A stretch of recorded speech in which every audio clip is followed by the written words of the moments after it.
வந்துடலாம். வரச்சு.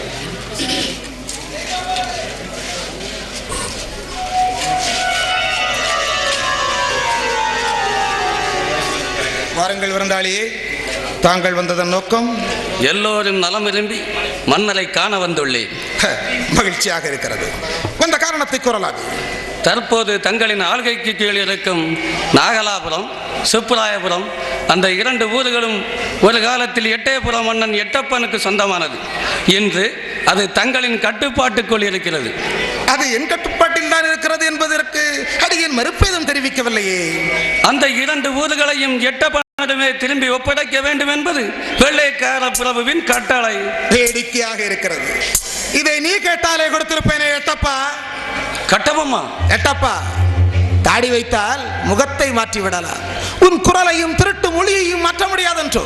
என்ன எட்டப்பனா?